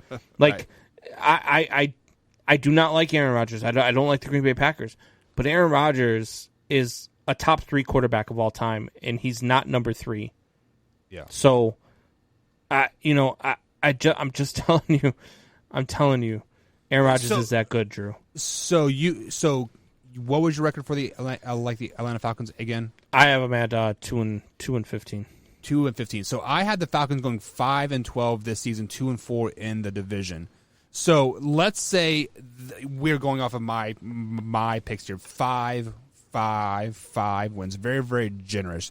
And you trade Julio Jones and you get Aaron Rodgers and you cut Matty Ice or trade him or do whatever you got to do. do you think losing Julio Jones for Aaron? I mean, you're losing Julio Jones. I think you're upgrading. But you're upgrading at quarterback huge, and you still got Calvin Ridley. You still got Todd Gurley. Right. I mean, you've still got weapons. Do you think that's only 4 extra wins though? Adding Aaron Rodgers to that roster? I don't think it. For me, that's 7 extra wins. I've only got him at 2 wins. So in my scenario, 7 wins would basically make them 12-5, leading, tied for the division for Saints and Bucks. Granted, there might be some games here or there that are changed around, but would you? Because what would the Falcons also have to give up to get Aaron Rodgers? Well, you're going to have to give up, but you're going to have to, if you're going to get Aaron Rodgers first round Julio pick Jones, you're going to have to give If you're giving up Julio Jones, you're getting, you probably have to give up a second and a third, and possibly even a fourth or a fifth, or even a future second. So maybe 2 seconds and a third. All of the proposed trades that I've seen for Julio Jones, it's been like a second round pick and a third round pick. Yeah, but you're getting Aaron Rodgers picks. now. Yeah. But I'm saying, like, these teams that are proposing these trades, you were getting something, but now you're not getting anything. You're giving away stuff to get this guy. You're not getting anything in return for Julio Jones. You're giving up stuff. I mean, you're getting Aaron Rodgers, but look, they've still got Calvin Ridley. They still got Russell Gage. They've still got Hayden Hurst. They drafted Kyle Pitts. So this team with Aaron Rodgers would be dangerous. It's I swear to God, I just thought of it while we were sitting here talking about the Atlanta Falcons, and then we were like, "Oh, Julio Jones leaving." I was like, "Man, wouldn't that be interesting?" Would that change the landscape of that division? Would that possibly knock the Saints off the top and put the Falcons at number 2 or even? I don't know that it knocks the. I don't know that it knocks the Saints or the Bucs, because I have the Saints at 2. I have the Bucs at 1. I don't know that it knocks either one of them off, but it gives each one of them an extra loss. Yeah. And so you go from 15-2 to 14-3 and 14-3 to 13-4, and then who knows? I mean, if you lose the early game to them and then it sends you into a tailspin or something, like, it could change the complexion of this division. It's a compelling trade idea. And then the Falcons beat the Packers the first round of the playoffs. Dude, that would be... How bad would that be? I would feel bad for Torrey and Wyatt. No, I wouldn't. No, not at all. Not one bit. So let's go ahead and flash back to reality here. What would happen? What would happen if they lost? Oh, Kevin King cost us another game. No. Or I would come back with I'll get that other one back up, the Conor McGregor. Oh yeah. But so as a team is currently constructed for the Atlanta Falcons, I do have them going 5-5-12. The starting out, I do have them going 0-5 going into the bye week. The game that I have circled is that Week 7 matchup when they travel to Miami to take on the Dolphins. I think this is kind of a turning point of the season. If they lose, you have them to winning the Dolphins, that game. I have them losing to the Dolphins, and I think this is when questions start surrounding. Should we have traded Matt Ryan in the off season? Do we bench our $100 million guy? Do we bring in AJ McCarron? That sucks. I mean, like what do we do? So yeah. I think that Week 7 game is the absolutely must win if Matt Ryan wants to finish his 2021 season as a starter in the NFL. So, who is your MVP for the Falcons this season, if they have one? Yeah, Calvin Ridley. I think Calvin Ridley will still have over 1,000 yards receiving, probably have close to 100 catches. I think Calvin Ridley's really good, and especially he's going to be the number 1 target now. So. Yeah. And I hate to go with a rookie, but I think Kyle Pitts is going to take a lot of pressure off of Matt Ryan, a lot of pressure off of Calvin Ridley. So I think Kyle Pitts is going to get the ball a lot this year because he is a big guy, a big man, and he is going to demand the ball a lot. Not by his voice, but his presence on the field. So I think Kyle Pitts is going to be my X factor for the team going on this year. So looking at the NFC South, Combs, I have 2 12-5 teams and 2 12-5 teams as well. So two separate spectrums. I have the Saints winning the division at 12-5, but the division win is 5-1. That is the big key there. And who do you have winning that division? I have the Tampa Bay Buccaneers winning the division by a game over the Saints. Games over, so you have them going, what, 15-2, said, 15-2, Saints going 14-3. And then we had the Carolina Falcons and Panthers. Like, isn't this division weird? It's like A and then like B, like way down here. Like, yeah, it's just crazy. That's why like, both of the top two teams go 5-1 in the division, and the other two both go 1-5. Like, is the NFC South the least competitive division from top to bottom? You think? No. Like as far as parity wise. I wouldn't say that. I still think that, well, I guess maybe when you bring up parity-wise, there's a couple of the divisions out there that I have that are a little bit worse. I think the NFC will be a little bit worse parity-wise, but we'll see. I mean, it could be. It definitely could be. Another one is the NFC East again. Right. I'm not a big believer in the NFC East either, so. Alrighty, guys. So we have broken down all of the NFC divisions. We've broken down the NFC North, the AFC North and the AFC South. We do have 2 divisions left to break down, and that is the AFC East and the AFC West. So tomorrow we'll be breaking down the AFC West, letting you guys know. But we're going to take a quick little break. On the other side of the break, we're going to open it up to Shop Talk. Shop Talk is brought to you by Thrive Fantasy. Head over to thrivefantasy.com, and they will match up to $50 on your first deposit with promo code MANHOUR. That is thrivefantasy.com. You can also download that on iOS or Android devices. It's simply over-under game. It's very, very easy, very, very easy to win that money as well. So we'll go to a quick break here, and we got Shop Talk coming up. Let us know what you guys want to talk about in the chat line. We'll be right back.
And welcome back to the Man Hour, guys. Michael Buckhouse along with Brandon Combs tonight. It is time for Shop Talk. But if you miss any part of the show whatsoever tonight, you can simply head over to youtube.com/Man Hour and hit that subscribe button, hit that bell icon, and we upload the clips each and every day throughout the day there. So if you want to watch a particular episode or it's just a particular part of the show, for example, our Amy Smuller interview just a week ago, you can simply look for that and click on it, and bada bing, bada boom, it is right there.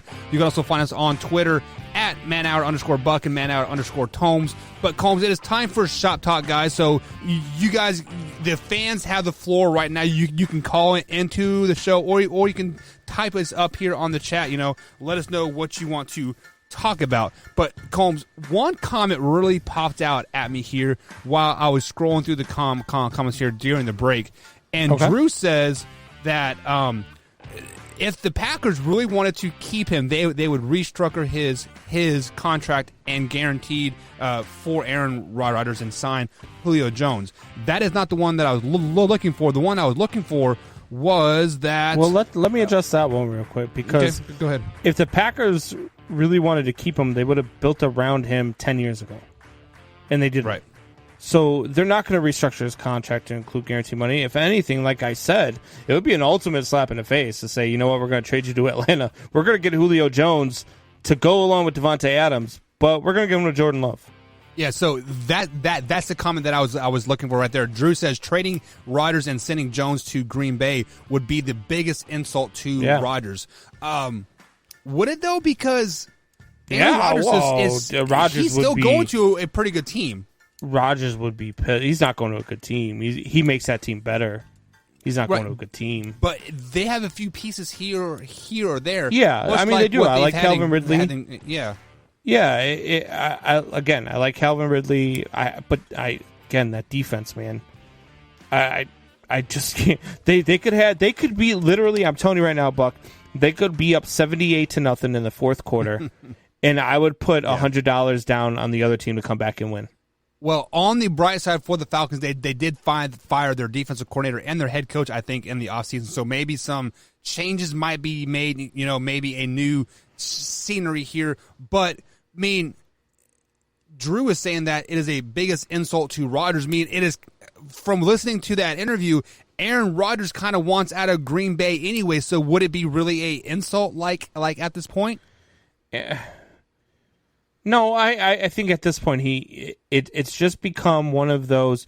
You know how when you break up with an ex and you're just like you're in that first like 1 month period where it's fresh and you're just broken up, and then all of a sudden they start dating someone and you start dating someone, so then they start talking trash about you start talking trash about them, and that's exactly what's going on with Green Bay and Aaron Rodgers. So it's not going to be pretty when it ends. I do believe that it ends here in the next week or so, but we'll see. What June? You keep saying June 1st is that deadline? Just because for whatever reason, if you release a player before June 1st, it's a hit on the cap. But after, I don't understand that. It's absolutely stupid. Like it's kind of like breaking up with your girlfriend before Christmas. So you don't have to buy her a Christmas gift. That kind of thing. I mean, that I seem like that's who kind of does some jerky stuff like that. Not Buck.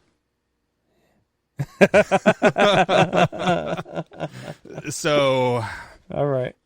I got a story for the after show. So if you guys are a member, the after show is live there. So feel free to click on over to the after show. If you are a member, little as 99 cents a month. You're going to hear about strippers, and you're going to hear about Buck breaking up with girls before Christmas to watch them cry. How Buck. So Ruben says, give me the number to call in. Ruben is at the bottom of the screen, 812-406-8384, man, and we will pipe you into the line here. So definitely feel free to pipe in. I would love to hear that regularly man voice. Ruben has that voice of like he can sing to the angels and make them cry and then go to hell all at the same time. It is a very magical voice. Like what the hell just happened here? It went right turn because the beers are flowing, man. The beers are flowing. Sorry. So Ruben, go ahead and give us a call. We've heard Tupac's hit him up. Yeah, we've heard Ruben's got a manly voice that makes Bucks pecker quiver. And I didn't say that. I said angels cry and go to hell. No. It's basically how you explained it. I mean, yeah, that's what I heard. My pickle. It does tickle my pickle. Luckily for us, I still have time to edit before we go on Big X. So, guys, a quick poll here. If you are still listening to us here at the 2-hour mark, should I leave Matt Dennis's name in the what does, or should I edit it out? Absolutely, 100%. Do not edit that out. Yeah. I want to hear the story as to why you went at him though. I haven't heard this yet. Well, I guess it's an after show. After show. But when you come out, so Matt Dennison, if you want to know what you did, you have to subscribe. $2.99 a month. Come on in. You can find out what you did. Well, he knows exactly what he did because he's been watching the show. So taking our skits, it's the shit like that. So, we have a copycat. But Combs, when you come out at family, man, like family defends family at the end of the day, and here on the Man Hour we are all family. But there's my boy, Mr. Ruben. Mr. Ruben, what's going on, brother? What's happening, man? Oh, man, do you hear that voice, Combs? Magic. Combs, how you doing, man? Good to meet you, man. What's going on, Ruben? How you been, brother? Oh, man, I've been good, man. Just out here on these roads, man, running these highways between that and still doing the military thing, man. Yes, always staying safe out there. So you are a Saints fan. How do you have your Who Dat Nation going? Right, I agree a lot with Holmes. With Combs, my bad. I agree a lot with him. Our biggest threat is Tampa right now. That's our biggest threat. Carolina, not worried about it. Atlanta, not worried about it. Now, quarterback issue. What we could do, and Combs, you didn't bring this up, is we could have traded Winston for Taysom. We could trade Taysom and give up a couple of the picks for Rodgers. We could do they're that too, but they're not going to do it. No, the Packers aren't doing that for Taysom. Come on. No, Taysom Hill come from Green Bay? Or even Jameis for that matter. No, now Jameis. For me, if I owned the Packers, I would trade Rodgers with a couple draft. If you're getting Jameis and a couple draft picks back, I would do that because I'm a believer in Jameis. I've been a believer in Jameis since he came into the league. But the Packers organization, because of Jameis's persona and who he is, they may not do it. Right. But no, it was just a thought to throw out there. You know what I mean? So yeah. Now, do you agree with me about why they played Taysom Hill last year and not Jameis Winston? 1 second there, Ruben. It looks like we lost Combs. Are you still there? Yeah, I'm still here. You can't hear me? Yeah, you cut out on us. Ruben, can you hear us? Okay. Yeah. All right, so Ruben, do you agree with me about why they didn't start Jameis Winston last year and they started Taysom Hill instead? Yeah. It was at the end of the day, it's a mind game. Okay, and it's to show, I guess in a roundabout way to save face as well. Okay, to not really tell Jameis that's his team at that point in time. You know what I'm saying? But at the same time, kind of give Taysom, give him a little bit more playing time and whatever else, just to see what he can do or what would he do. Well, yeah, they tried to beef up his trade stock is what they did. They tried to beef up Taysom Hill's trade stock, and then they realized they couldn't do that with Taysom Hill. But they also they did it for two reasons. One, they didn't want Drew Brees to have to deal with the talk and the chatter in the media or the locker room or amongst the fans. Right. And they didn't want Jameis Winston to have to deal with that either. Right. I agree with that. I definitely agree with that. Like I said before, to save face. You know what I'm saying? 100%. To keep the dust down. You know what I mean? To keep the dust down. Let's just do it like this. Everybody play their part in this, but still everybody wins. You know what I'm saying? But you have to play your part in this situation right now at this point in time. So everybody played their part. The dust was, kept the dust down, and now this is where we're at.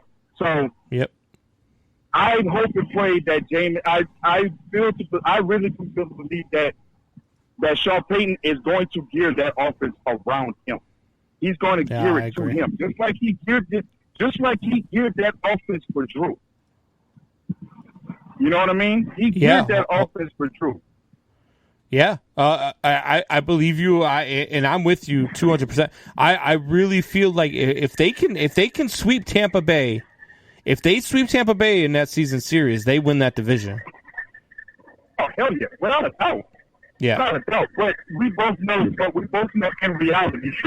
In reality, the Bucs are still the Bucs, man. The Bucs are good. Right. The Bucs are still the Bucs. They still signed all their players back. So that's going to be a fight within itself. But if we at least split that, if we at least split it, that's fine. And we take Carolina, we take them damn dirty pigeons out. I will tell you this. I will tell you this though, Ruben. When we do our playoff predictions, you're going to want to listen that night, buddy. Oh, that might won't call me for that night, 'cause I'm just throwing it out there. I'm just throwing it out there. I might have something for you when we do our playoff predictions. I'm sorry, shenanigans. Come on with it. All right. Hey, hey, Ruben. One second here. We need to start our after show here. So stay. Go ahead. So to stay on the line because I want to chit chat with you more freely and just so the fans can kind of get a insight of how great a person you actually are. So Man Hour Nation, join us tomorrow, same time, same place. Come over to the after show right now because it is on right here. Man Hour Nation, rise up. There we go. All right, so after